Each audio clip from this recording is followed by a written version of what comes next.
What is up, SSM? Welcome to Church Online. Okay. I'm Joshua. And I'm Eliza, and we are so glad that you joined us this week for our series, The GOAT. Which stands for Greatest of All Time. We got it. Yes. Woo! It's going to be fun. Thank you so much for joining us. So sit back, relax, and let's worship together. Great.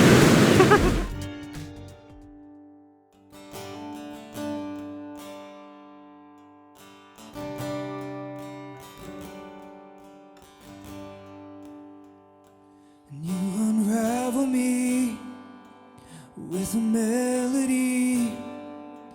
You surround me with a song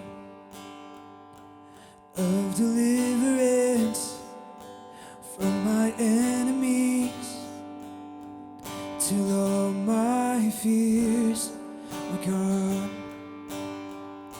and I'm no longer a slave to fear. No, I am a child of God. I'm no longer a slave to fear. No, I am a child of God. And from my mother's womb, you have chosen me. Your love has called my name.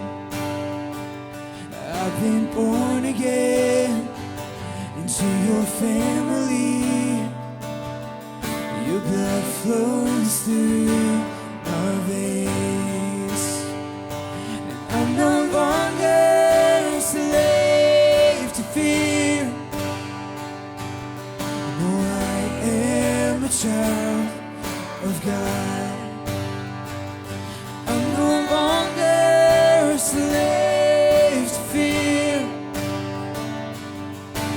I am a child of God. I'm no longer a slave to fear. Oh, I am a child of God. Yes, I am. 'Cause I'm no longer a slave to fear. Oh, I am a child of God. Oh, yes, I am a child of God.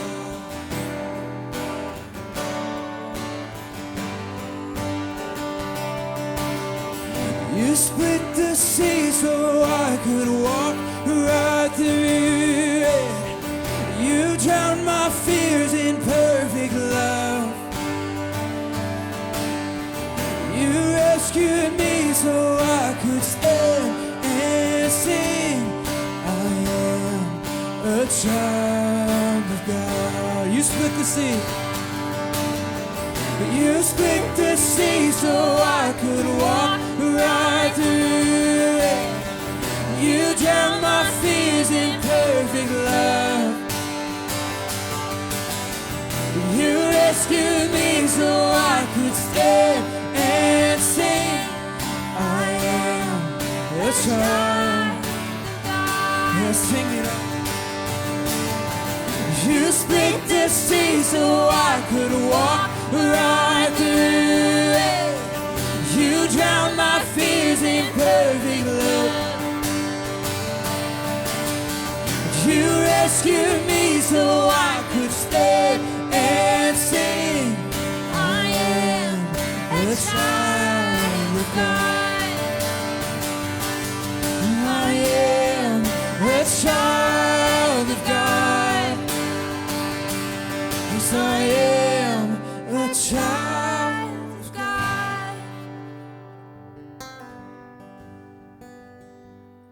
And I'm no longer a slave to fear.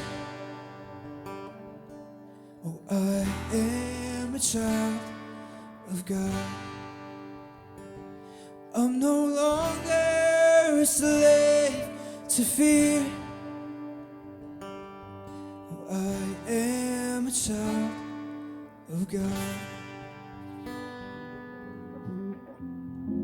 Hey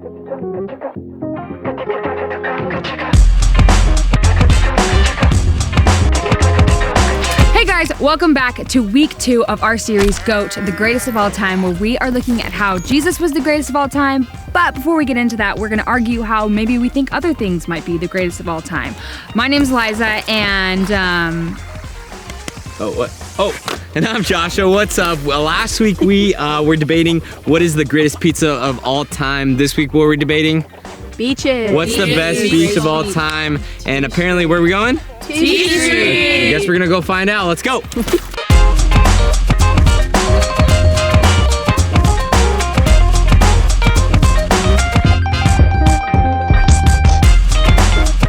All right, guys, so we just spent some time at T Street. What do you guys think? Is it the greatest beach of all time? Yes. Yeah. Yes? Water-wise, yes. Why? Waves-wise, they're just perfect. Big waves. fan? There's a Big snack waves. Is anybody saying it's not the greatest beach of all time? Not for spike ball. Not for spike ball. bar. Yeah, dude. There's no Too many sand. rocks. There's Too no many sand. rocks. Okay, so maybe T Street isn't your favorite beach, the greatest beach of all time, but who has a greatest beach of all time that they think is better than this? Well, when I was in Hawaii, the waves were so nice and the water was clear and the water was also warm, so I really liked that. Hawaii? What the heck, bro? How am I gonna go to Hawaii? Was it spike ball worthy? Oh my goodness, yes. The sand was so soft. I don't think this is the greatest beach of all time. There's too many parking issues, not enough parking. But guys, we are in week 2 of our GOAT series, and we are taking a look at Jesus being the greatest of all time. This week we're taking a look at how he is the greatest rebel of all time. When we say the word rebel, what comes to mind? What makes a rebel? Who is a rebel? What do you guys think? Somebody that disobeys the rules. Yeah. All right, so what else? What else do you guys think of rebels? Radio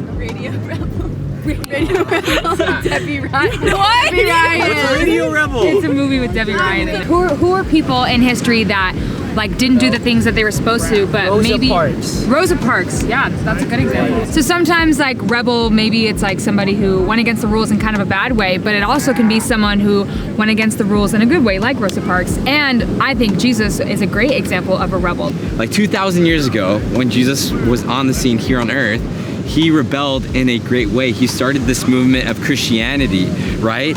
Because of what he did here on earth, because he hung out with the wrong people who were outcasted, people who were neglected, people who were lost.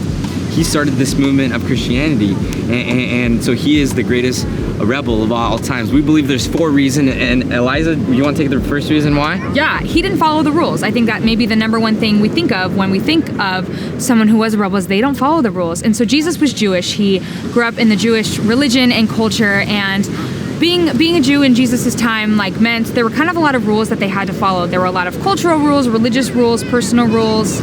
Some things dictated where they could and couldn't work, what they could and couldn't wear, all these things. And it was kind of a lot. And the religious leaders, they kind of took these rules out of context sometimes and maybe made them about the people instead of kind of missing the mark of what God intended for the rules originally, right, Joshua?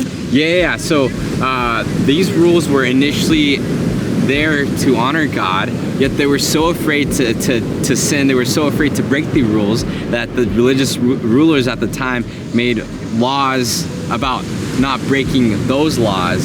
So it was like a double law.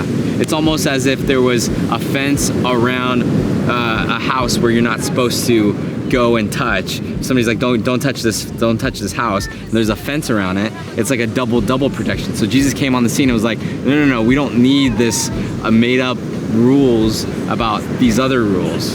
He wasn't rebelling against God because God did initially set these rules up. He was just getting back to what God had intended the rules for. So there's an example that the Jewish, the religious teachers in Jesus' time took Sabbath really seriously. Can someone tell me what the Sabbath is? Your day of rest in the week, Sunday. Yeah, it's taking a day of rest. And in Jesus' time, the Jewish leaders took this super seriously. They meant absolutely nothing. They couldn't work, they couldn't do anything. It was the Lord's day, and it was a time meant to do anything. But Jesus, there's an example in the Bible of that on the Sabbath, he was out in the town, and there was a woman who had been bent over and she had been permanently disabled her whole life, and Jesus came and healed her. And the Jewish teachers didn't like that. They didn't like that he had done work on the Sabbath, but that wasn't work. That was Jesus doing what Jesus was here to do, you know? So if Jesus was the GOAT, like the greatest of all time, he had to do more than just break rules, I feel like, yeah? Yeah, Jesus was the greatest rebel of all time because he didn't hang out with the right people. You see, at the time, back 2,000 years ago, if you hung out with someone who cheated, if you hung out with a criminal or someone who had disease, like you were shunned, you were outcasted. And Jesus said, no, I want to hang out with those people because those are the people that God loves. I want to hang out with those people because the religious rulers at the time didn't love them, didn't see them as people. But Jesus cared about them. I'm thankful that Jesus is a rebel who loves the outcasted people, right? Who else? Anybody else? So a third reason that we think that makes Jesus the greatest rebel of all times is that he didn't obey the right authorities. I feel like throughout history we see a lot of really corrupt governments and leadership where the people do things that maybe they shouldn't be doing just because they know that the government isn't looking out for them, isn't making them a priority, you know? We see this time and time again, and that's kind of how it was in Jesus' time. These Jewish leaders at the time, they were never really looking out for the people. They weren't intending these rules for the way God had created them. They kind of made them out for themselves. So in the book of John, there's this moment in Jesus' life where we see all these things kind of come into play. It's John 8:9-11. Can someone pull it up to read it for us? Great. Jesus returned to the Mount of Olives, but early the next morning he was back again at the temple. A crowd soon gathered, and he sat down and taught them. As he was speaking, the teachers of religious law and the Pharisees brought a woman who had been caught in the act of adultery. They put her in front of the crowd. "Teacher," they said to Jesus, "this woman was caught in the act of adultery. The law of Moses says to stone her. What do you say?" They were trying to trap him into saying something they could use against him, but Jesus stooped down and wrote in the dust with his finger. They kept demanding an answer, so he stood up again and said, "All right, but let the one who has never sinned throw the first stone." Then he stooped down again and wrote in the dust. When the accusers heard this, they slipped away one by one, beginning with the oldest, until only Jesus was left in the middle of the crowd with the woman. Then Jesus stood up again and said to the woman, "Where are your accusers? Didn't even one of them condemn you?" "No, Lord," she said. And Jesus said, "Neither do I. Go and sin no more." You guys, this story has it all. It has the woman who was caught cheating on her husband. It has the religious authorities telling her that she deserves death for her crimes. And all these people are here that think they can trap Jesus into getting him to say the wrong things. But because Jesus never said the wrong things, he said, hey, you guys go ahead, pick up a rock, kill her, but only if you've never sinned. And they obviously know that they have sinned. They continue to sin because we are human, and so are they, but that's why Jesus started to gain all this popularity. People saw what he did. People saw him stick up for the people and go against this rule, because this wasn't the rule God had ever intended for us. Okay, so I get that Jesus was a rebel for all of those reasons, but like, what was the point of the rebellion? Like, what was he trying to do? Great question. Many people thought he came here to lead a revolt, but actually he came here to lead a life-changing revolution. He was a rebel. He came here to not overcome Rome, but he came here to help lead a way for all humanity, be partnered back with God, be part of God's family again. That's what he came here to do. That's why he was a great rebel. There's actually a passage, if somebody wants to read, it is found in John 18:36-37. Somebody want to read? Cool. Jesus answered, "My kingdom is not an earthly kingdom. If it were, my followers would fight to keep me from being handed over to the Jewish leaders. But my kingdom is not of this world." Pilate said, "So you are a king?" Jesus responded, "You say I am a king. Actually, I was born and came into the world to testify to the truth. All who love the truth recognize what I say is true." I love that. His kingdom is different from what the earth kingdom is, and his kingdom is way more powerful and way stronger than any kingdom here on earth can be, right? To wrap up, you guys, the religious leaders of Jesus' time, they were kind of right. Jesus did come here to start a kingdom, but it wasn't the kind of kingdom that they expected him, that they anticipated to make. He came to create the kingdom of God and to bring that to us and make it accessible through him. he didn't come to conquer any nation, to take any people, to be in any kind of elected position. He came for us, and he came to do something that they didn't expect him to do. And I think that's what makes him this great rebel. There's this great verse in John 14:6. I'm going to read it to you. It says, Jesus told him, I am the way, the truth, and the life. No one can come to the Father except through me. Nobody can come to the Father except through Jesus, and that's what sets him apart as being the greatest rebel of all time. Yeah.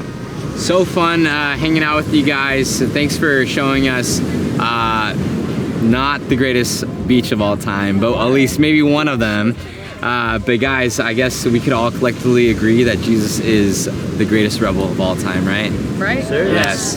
So it was so fun. We hope you guys had a great time, and we will be back to week 3 of GOAT series, and we're gonna go check out what is the greatest ice cream of all time. So That's right. I'll see you guys.